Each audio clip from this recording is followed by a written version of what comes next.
Remember the good old days of the Disney Channel when their animated TV shows had good storylines, relatable characters, and that distinct Disney-style animation? The time when Disney cartoons looked like Disney cartoons and not the half-baked CGI mess that today's kids watch? Well, if, like me, you've grown up watching shows like Chip 'n Dale Rescue Rangers, DuckTales, Darkwing Duck, and TaleSpin, you'll understand what we mean. Oh, and that reminds us, whatever happened to TaleSpin, the show that was so good back in the day that we still find ourselves going back from time to time? Why did Baloo's sea duck go into a tailspin after just 65 episodes, despite enjoying good viewership numbers? We're going to answer those questions and more, but before we nosedive into the video, we have a very small request. Please hit the red subscribe button and subscribe to our channel. This is one small click for you, but for us, it means a lot. Thank you. Now let's get back to the video, but before we can understand how the show got into a tailspin after just 65 episodes, let's begin with how it actually took off.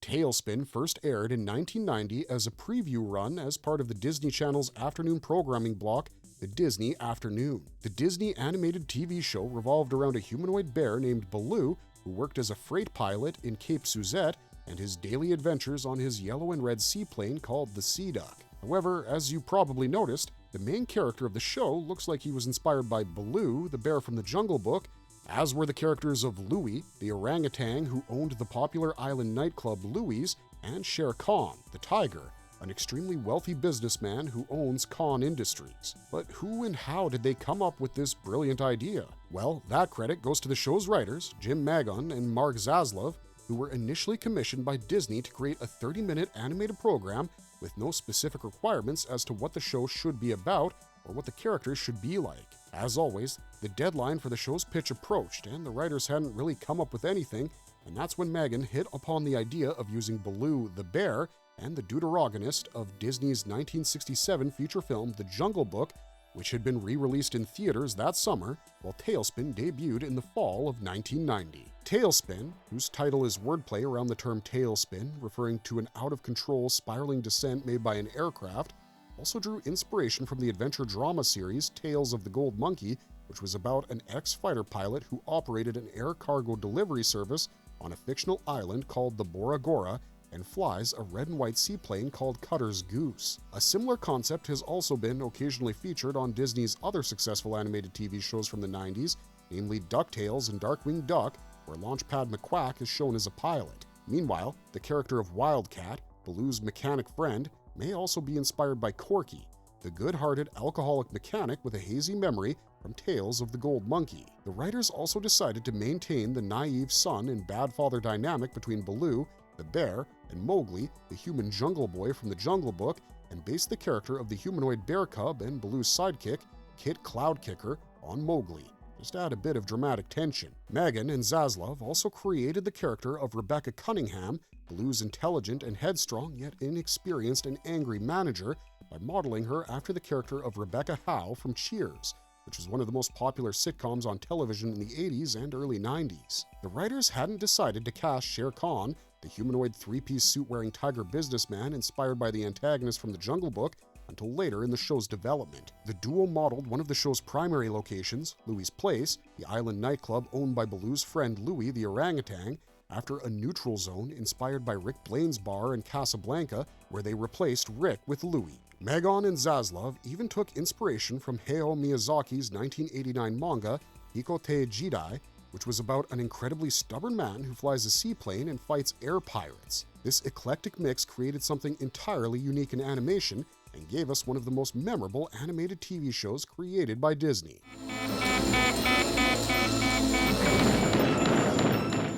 Another very interesting and perhaps poignant story behind the making of TaleSpin is the voice of Baloo's character, which was supposed to be done by the late American actor, singer, songwriter, and jazz musician Wanga Phil Harris. Harris, who was the original voice of Baloo, the bear from the 1967 film, was initially hired to reprise his role as the voice of Baloo in TaleSpin. However, after some test recordings, creators thought that he was just too old and had lost some of his comedic timing. Harris was 85 at the time, and his voice had changed due to his age, and he could no longer effectively perform the lively and comedic character of Baloo in TaleSpin. Also, the actor had to be chauffeured from his home in Palm Springs, California for each recording session, and so Mr. Harris was replaced with Ed Gilbert, who took over as the voice of Baloo for the rest of the series. The actor continued to voice Baloo in other Disney projects, commercials, and promos until his death. Meanwhile, Phil Harris did occasional voice acting until 1991. He died due to a heart attack in August 1995,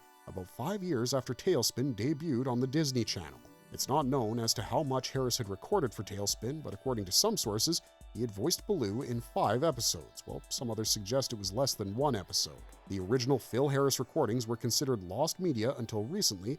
However, they've been reportedly rediscovered, and a Reddit user has confirmed that he has the original Phil Harris TaleSpin recordings, although the 4th episode recording is missing, and he's planning on releasing them all soon. Despite its popularity and success back in the day, TaleSpin could not survive for more than a season, or more precisely, the show fell victim to Disney's infamous 65-episode rule curse. But what in the world was the 65-episode rule, and why was it implemented? Well, in the early days of Disney Channel, between 1990 and the early 2000s, Disney had a strict policy that automatically canceled shows exactly after 65 episodes, regardless of the show's popularity or success. This rule solely existed because it took a Disney syndicated show exactly 65 episodes to complete 13 weeks of daily programming for syndication without repeating the same episodes. A show's creators were given approval for the production only if they could fit the entire storyline within the 65-episode count or produce 3 seasons in total. What's more,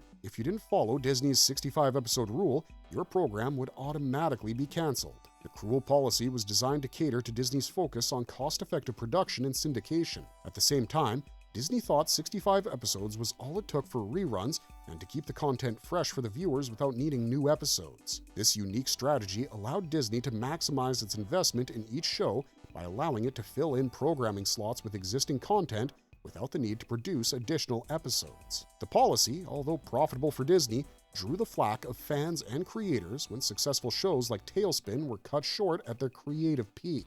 However, by the mid-2000s, the network began to slowly move away from the dreaded 65-episode rule, and the popular TV show That's So Raven, starring child actress sensation Raven-Symoné, was the first show to challenge the rule. The show's popularity and Raven's golden presence were too huge a deal for Disney to limit it within 65 episodes, and so the show went on to breach that threshold and became the first Disney TV show to reach the 100-episode milestone, becoming one of Disney's longest-running shows. However, it was too late for TaleSpin, which fell victim to Disney's greed.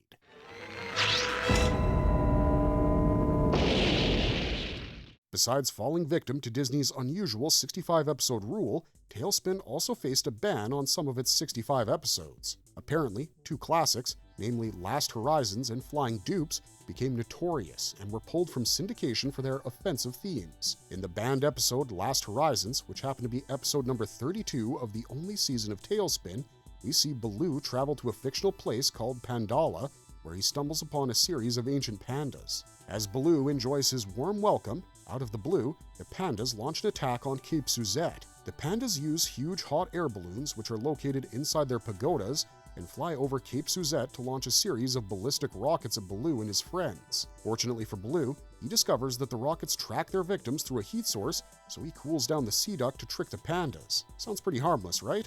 Well, not so much for Disney. They actually decided to ban these episodes as they decided the pandas could be viewed as an offensive Asian stereotype, many of which also satirize the events of World War II, and the Panda King Wan Lo's surprise attack on Cape Suzette was thought to be reminiscent of the horrific events of Pearl Harbor, where Japan attacked the namesake U.S. naval base and killed 2,403 American soldiers. And although Last Horizons was initially banned, it was still shown as part of reruns on Toon Disney until 2002, when it was finally removed from circulation. The second episode to face a ban, Flying Dupes, also happened to be the last episode of TaleSpin, aka the 65th episode, where Baloo was tasked with the delivery of a special package to the Thembrian High Marshal. The special package turns out to be a bomb.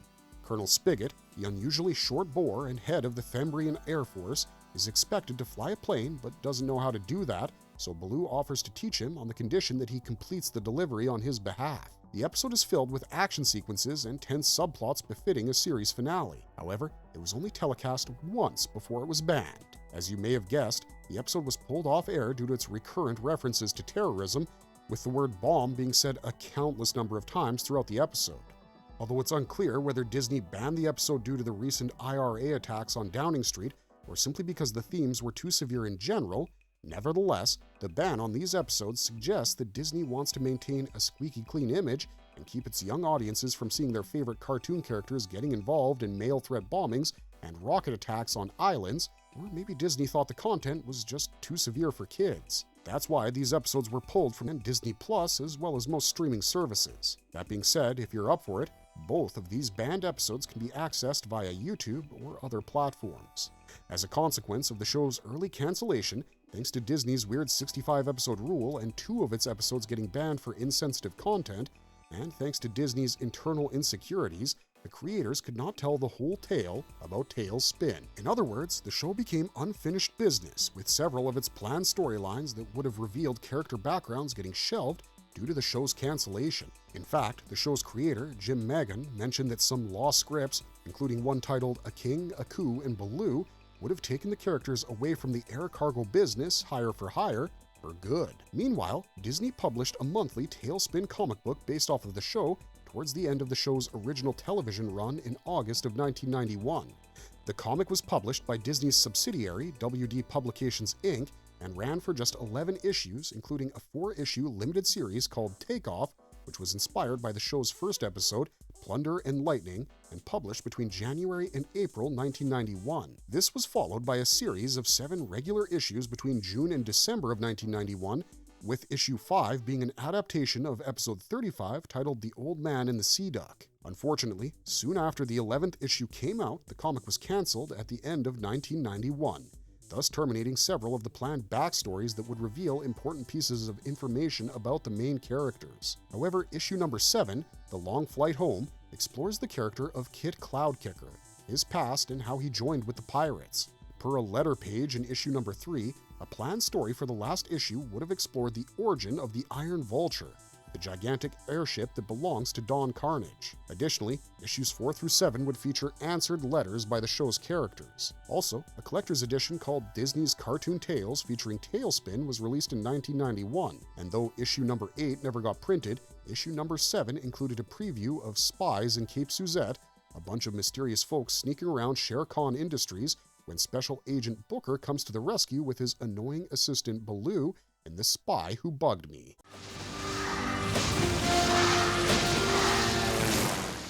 If you remember, at the beginning of this video, we said the 1990s Disney animated TV series had a distinct animation style, and TaleSpin was one of the finest examples of Disney's animation excellence at the time. The show's unforgettable animation was produced across multiple international animation studios, including ones in Japan, South Korea, China, Taiwan, and France. These included Japan's Walt Disney Animation Studios and Tama Productions, South Korea's Hanho Huang Uo Company Limited and Sunwoo Entertainment, China's Jade Animation and Walt Disney Animation, and France and Taiwan's Wang Film Productions. The show's multi-studio animation approach created a unique visual style despite the logistical challenges, and while the creators, Jim Magan and Mark Zaslov, took inspiration from the re-release of The Jungle Book for the character of Baloo, a character who is known for being a lazy yet very caring gray bear, the character design for Baloo came out at a time when the movies and TV shows were dominated by musclehead heroes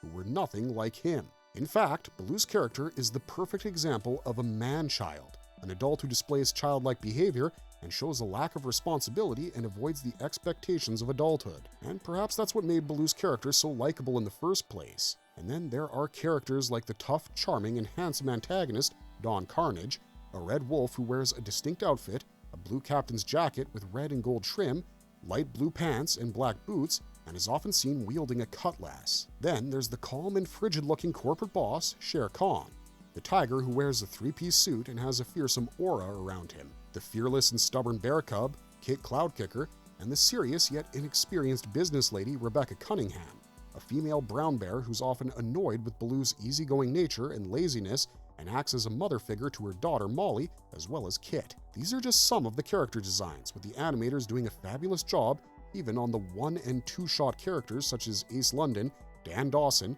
Douglas Benson, Dr. Sabito, Oscar Vandersnoot, Princess Lotta, King Amok Myra Foxworthy, and Clang. In fact, TaleSpin has the unique distinction of featuring at least 70-plus species of furries, aka humanoid animals with human emotions and physical features, throughout its rather limited 65-episode run. For reference, no other Disney productions, save for Robin Hood, had such a diverse collection of humanoid furries. The show used just about every possible type of furry in history, from bears to squirrels to cats and dogs, you name it. But character design is more than just giving the animated characters human-like appearances and physical attributes. It also requires giving them distinct voices that can emote a variety of emotions and in turn give them their unique personalities. And so, for this reason, TaleSpin featured over 87 voice artists voicing more than 250 different characters from at least 70 species of furry, expressing their emotions through their voices. Have you heard of any other animated show that introduced over 250 known characters in just 65 episodes?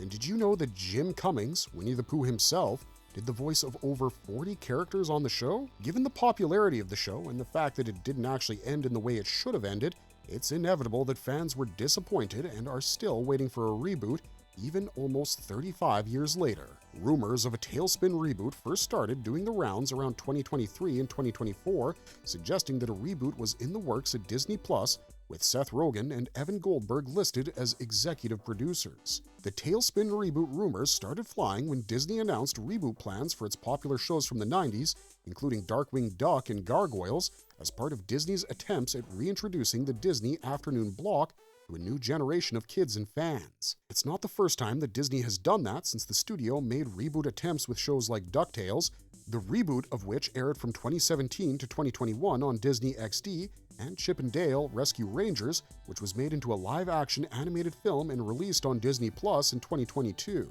Unfortunately, the rumored TaleSpin reboot isn't likely to be happening anytime soon, but what is happening is the Darkwing Duck reboot, which is still under development with the same team. The Darkwing Duck reboot has been in early development since November 2020 and has been conceived by Tad Stones, who created the original Darkwing Duck series, which aired alongside TaleSpin in '91, and he's been involved as a creative consultant. And there's Jim Cummings, who voiced Darkwing Duck in the original and will be reprising his role in the reboot. A report by the Diz Insider indicated that although the Darkwing Duck reboot is still in development 5 years from its announcement, the formerly rumored TaleSpin reboot with Seth Rogen at the helm has been shelved indefinitely, and that it's not currently in any form of development. However, the same report also suggests that both Disney and Point Grey Pictures, which is making the Darkwing Duck reboot, want to make a TaleSpin reboot happen, so there's still some hope left. When will this happen? Well, only time will tell. Until that happens, all we can do is hope for the studio to confirm the reboot. Nonetheless, it's good to see that the studio is bringing back some of its greatest shows. That, however, brings us to our next point of discussion. Why does a show like TaleSpin still matter 35 years later? Well, that's because despite its brief run of just 65 episodes, the show left an indelible mark on 1990s pop culture and animation. The fact that the show was made possible with the collaborative efforts of multiple studios from across the world, the use of multiple voice talents that gave the characters life and unique personalities, and most importantly, the fact that it demonstrated how a studio could successfully reinvent its own classic characters and bring them back to life in entirely new contexts, paving the way for future reimaginings of other classic Disney characters. Who would have imagined Baloo from The Jungle Book as a lazy, easygoing ace pilot? Or who would have thought that the film's nemesis, Shere Khan, could be a corporate bigwig? Well, TaleSpin showed us how it was possible. Just imagine seeing all your favorite childhood characters in all new avatars, in a new setting, but without losing their real personality or characteristics. Also, the fact that the show manages to attract viewers and generate buzz on fan forums and rumor mills only reinforces its relevance even today. TaleSpin may have gone off the air, but the show has had several reruns on the Disney Channel multiple times from 1994 through 2013. TaleSpin is still available for purchase in standard definition on Amazon Prime Video and the iTunes Store in the US, and is still available to stream on Disney+, albeit without the banned episodes Last Horizons and Flying Dupes. Huh? No! Die Krebs cannon! Meanwhile, the character of Kit Cloudkicker made an appearance in the 2017 DuckTales reboot episode titled The Lost Cargo of Kit Cloudkicker, where Della, Dewey, and Huey recruit Kit to help them find a magical stone lost years ago by Kit during a battle with Don Carnage and his air pirates. The episode goes to show that characters from TaleSpin still have an appeal and are relevant even today. Also, we can see a lot of the show's influence on adventure animation in the DuckTales reboot, which features visual nods such as a Sea Duck brochure and the seaplane itself appearing in a Season 3 episode. Moreover, the show's character-driven storytelling has also influenced a lot of Disney's modern animated shows. What's more, the series also spawned 3 different TaleSpin video games. The first was a scrolling shooting game developed by Capcom for NES and Game Boy, while the second and third games were platform games developed by Sega and NEC for the Genesis, Game Gear, and TurboGrafx-16. The characters of Baloo, Rebecca, Kit, Don Carnage, and Shere Khan also appeared on cards in the 1993 puzzle game Mickey's Memory Challenge. The show also inspired a 2021 April Fool's Day event called TaleSpin for Gaijin's War Thunder parody game. And although we quite like the DuckTales reboot and can't wait for the Darkwing Duck reboot to manifest, we still don't think the TaleSpin reboot could recreate the magic that was created by the original. You see, TaleSpin was one of the first 9 animated series created specifically for the Disney afternoon programming block throughout the 1990s, with the 8 other shows being Aladdin, Darkwing Duck, DuckTales, Chip and Dale Rescue Rangers, Goof Troop, Bonkers, Quack Pack, and Timon and Pumbaa. The network used the Disney afternoon block to establish its characters as the main characters. DuckTales is particularly notable for being the first Disney cartoon series to be produced for weekday syndication. The show was released in 1987, and unlike TaleSpin, it spanned 100 episodes across 4 seasons, with the final episode airing on November 28,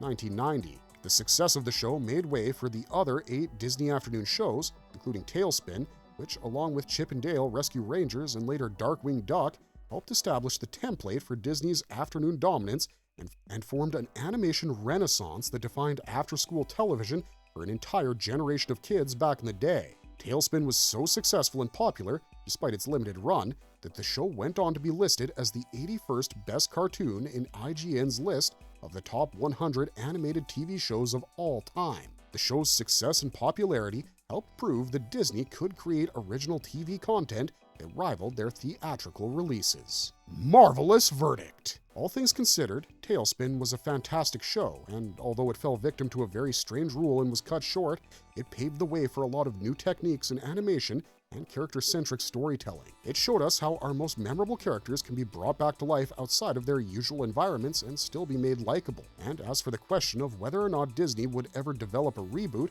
or if it would recreate the same magic, that's something we'll just have to wait for. For now, we're just glad that this show is still out there to watch whenever we feel like reliving the 90s Disney Channel magic. Unfortunately, that's all we got for you this time, but if you liked our content, don't forget to leave a like and subscribe to us if you haven't already. Otherwise, thanks for watching, stay safe out there, and have a marvelous day.